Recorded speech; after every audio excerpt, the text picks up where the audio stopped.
आप शुरू कर दीजिए, अपना एडजस्ट करते रहेंगे। अपना परिचय के साथ। मैं soldier welfare committee of India Sikar Rajasthan के वाइस प्रेसिडेंट पुष्पेंद्र सिंह मील बोल रहा हूँ। जैसा कि मेरे साथी ने बताया है कि विधवा पेंशन है, एमएसपी है, सर्विस डिसेबिलिटी पेंशन है, ओआरओपी सेकंड की विसंगतियाँ हैं, ये सबको पता है।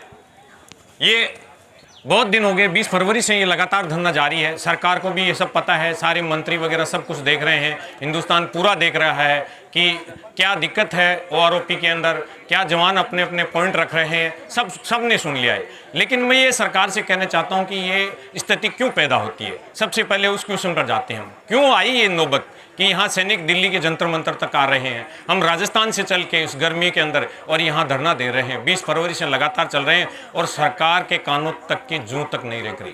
क्या कारण है, क्यों हो रहा है ऐसा? क्यों हम पढ़े लिखे नहीं हैं, हम समझदार नहीं हैं? सरकारें हमने नहीं बनाई, सरकार हमने बनाई, हमारी भलाई के लिए बनाई, तो क्या सरकार फिर वहाँ जाके नाड़ जाती है? ऐसा क्यों होता है? हमारे साथ क्यों ये सब भेदभाव हो रहा है कि ऑफिसर्स को ज़्यादा दे रहे हैं, जवान को कम दे रहे हैं? ये इसलिए होता है कि हम लोग जो हैं सरकार को चुन के वहाँ तो भेज देते हैं, लेकिन उसके बाद में जो आदमी काम करने वाले हैं वो सरकार के ही आदमी होते हैं। कहीं भी चले जाओ, किसी भी संस्था में चले जाओ, सरकार के द्वारा नियुक्त किया गया आदमी वहाँ रहता है, वो जो सरकार कहेगी वही बात मानेगा। हम जो जवान हैं वो कहेंगे वो नहीं मानेंगे। दूसरी बात, अगर हमारे साथ में ऐसा भेदभाव होता है तो हम इतना संघर्षरत नहीं हो सकते कि उन चीज़ों को वहाँ जाके बोल लें और वो हमारी जाते ही बात मान लें।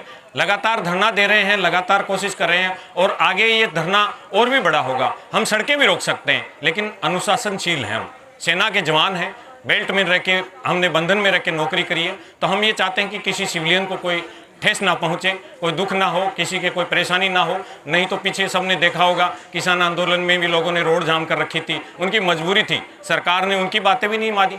ज्ञापन हमने भी हर जगह हर डिस्ट्रिक्ट के अंदर प्रधानमंत्री जी के नाम से, रक्षा मंत्री जी के नाम से, राष्ट्रपति जी के नाम से, मुख्यमंत्री जी के नाम से भी दे दिया, लेकिन उनकी कोई सुनवाई नहीं होती। क्यों? वो ज्ञापन है, वो एक रद्दी कागज़ बन के और कचरे में चला जाता है, वहाँ तक पहुँचते ही नहीं है लोग कि क्या है क्या नहीं है। अब सब मीडिया देख रहे हैं, सब सोशल मीडिया में है, फ़ोन पे भी लगे हुए हैं, लेकिन उसका समाधान नहीं है। क्यों?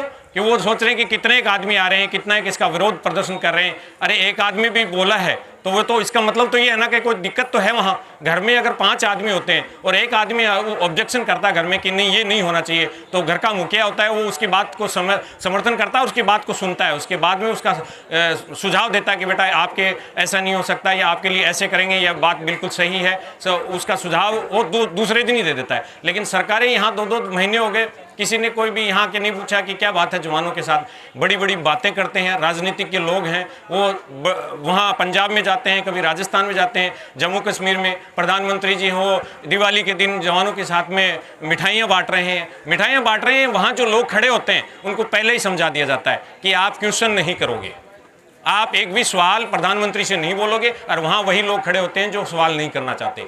सवाल करना होगा उनको पीछे ही पहले ही रोक दिया जाता है कि आप सवाल नहीं करोगे। सेना में हर आदमी सवाल नहीं कर सकता, जिसको दुख हुआ है, जो समझता है वही सवाल करता है। आज जो पढ़ी लिखी जनता है, मेरे दोस्त ने बोला कि अंग्रेजों के रूल चल रहे हैं। अंग्रेजों के रूल किसके ऊपर थे? यहाँ वो तानाशाही करने के लिए आए थे हमारे ऊपर, वो यहाँ गुलामी हम उनकी कर रहे थे। तो गुलाम लोगों को किस प्रकार से हैंडल किया जा सकता है, उनको क्या क्या यातनाएं दी जा सकती हैं और उनसे ज़्यादा से ज़्यादा कैसे काम लिया जा सकता है, वो चीज़ें उनको मनवाने के लिए उन्होंने ये नियम बनाए थे। तो अभी क्या ज़रूरत है?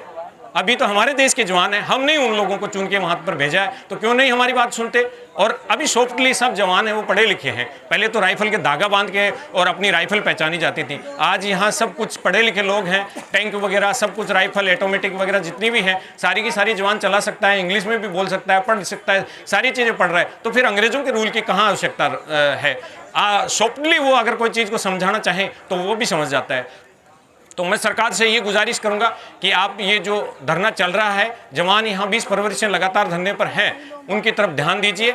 ज़्यादा ये करने की ज़रूरत ही नहीं होनी चाहिए कि ये जवान क्यों कर रहे हैं। सरकार को सब पता है, मीडिया में भी चल रहा है, फिर भी जवानों के लिए यहाँ सरकार एक भी आदमी है वहाँ का, उनका डेलीगेशन कहीं उनको बुलाया नहीं जा रहा है, कहीं उनसे बातें नहीं की जा रही हैं। बूढ़े बूढ़े लोग यहाँ जो हैं आके धरना दे रहे हैं, उनको शर्म आनी चाहिए कि इतने बुजुर्ग लोग हैं जो चल भी नहीं सकते, जो पहले से ही डिसेबिलिटी हैं, वो भी आके यहाँ पेंशन के लिए धरना दे रहे हैं। तो उनको मैं कहना चाहूँगा कि आप इस जन्म में तो कभी भी आपको कोई माफ़ नहीं करेगा।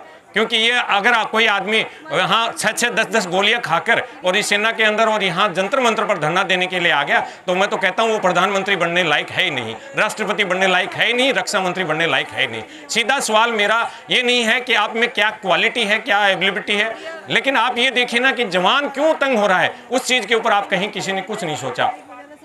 दूसरी बात, हमारी जो विडोज हैं उनके बारे में बोल रहे हैं लोग कि पेंशन है उसके बारे में कि उनको कम मिल रही है, उनको ज़्यादा मिल रही है, तो ऐसा क्यों हो रहा है? विधवा जो पेंशन देनी है तो वो तो सभी को बराबर दी जा सकती है। एक उसके लिए भी वो 35 रुपये में साबुन आ रही है, तो ऑफिसर्स वाइफ की है उसको भी 35 रुपये में ही साबुन आ रही है, तो फिर उनको तो 2.5 लाख रुपए मिल रही है और इधर उनको 9,000 में वो काम चलाना चाह रहे हैं। तो ये भी बहुत बड़ी विसंगतियाँ हैं। सारी विसंगतियाँ मेरे दोस्तों ने बता भी दी हैं और सबको पता भी है, लेकिन इनका मेन कारण क्या है, क्यों नहीं लोग सुन रहे, उस पर हमें अमल करने की ज़रूरत है।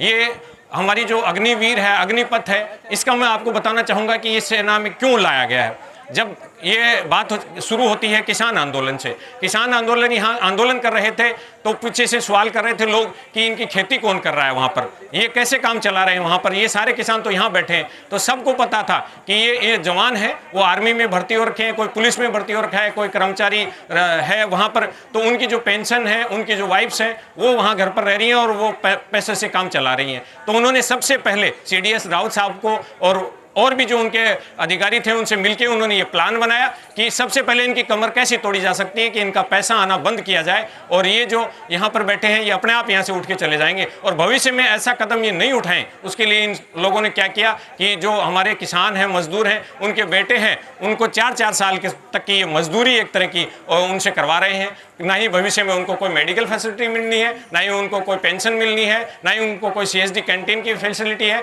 आरक्षण के मामले में उन्होंने 10% अभी CISF वगैरह CRPF में दिया है, तो क्या होगा 10% से? क्यों नहीं फिर उन्हीं को पूरों को ही ले लो। CISF CRPF के अंदर आप लोगों को भर्ती करने के बाद में वहाँ उनसे ट्रेनिंग करवाते हो, कितना खर्चा होता है गवर्नमेंट का। एक जवान यहाँ 4 साल की ट्रेनिंग करके चला गया, सब उसको मालूम है, सारे वो हथियार हैं, वो ऑटोमेटिक वगैरह सब चला सकता है, तो फिर उनमें से आप 10% उनको आरक्षण दे रहे हो। इसका मतलब 100 में से 10 भर्ती होंगे, 99 गाँव में घूमेंगे। वो कहाँ जाएंगे? उनका बचपन खराब हो गया। 12 साल 12वीं पास करने के बाद वो 18 साल का जवान भर्ती होता है, उस टाइम उसका एक दिशा होती है कि मेरे जीवन को मेरे को कहाँ ले जाना है, और उसी टाइम वो भर्ती हो जाता है। 4 साल बाद उसको वापस आके पूछोगे, वो सारी एजुकेशन भूल जाएगा, समाज भी छोड़ चुका होगा। तो यहाँ आने के बाद में वो उग्रवादी बनेगा, उसके अलावा उसके पास काम नहीं है। चोरी करेगा, वो डकैती करेगा, पिस्टल लाइसेंस वहाँ से लेके आ जाएगा, यहाँ लोगों को मारेगा और जेल में चला जाएगा। और सरकारें यही चाहती हैं कि ये जनता ऐसे ही घूमती रहे, ऐसे ही मरती रहे और हम इनको ऊपर बैठ के देखते रहें, हमारा शासन ऐसे ही चलता रहे। और हम ये करेंगे तो ऐसा ही होगा। इसके लिए हमें ठोस आवाज उठानी पड़ेगी, एकजुट होना पड़ेगा। और मैं सरकार से कहना चाहूंगा कि ये 20 फरवरी से लोग आ रहे हैं, यहाँ धरना दे रहे हैं, ये बहुत सीमित है और अभी ये थोड़े टाइम के लिए है। अगर सरकार नहीं मानती है तो हमें भी रोड जाम करना आता है, किसानों की तरह हम भी चारों तरफ से दिल्ली को जाम करके बैठेंगे और ये सरकार से हमें मांगे मनवानी है और मानना पड़ेगा। इसलिए हम सरकार से चाहते हैं कि समय रहते हुए जाग जाए और ये हमारी जो जंतर मंतर की धरने की बातें हैं, सारी विसंगति हैं, इनको दूर करके जल्द से जल्द किसानों के पक्ष में फैसला दिया जाए, जवानों के पक्ष में फैसला दिया जाए। जय हिंद।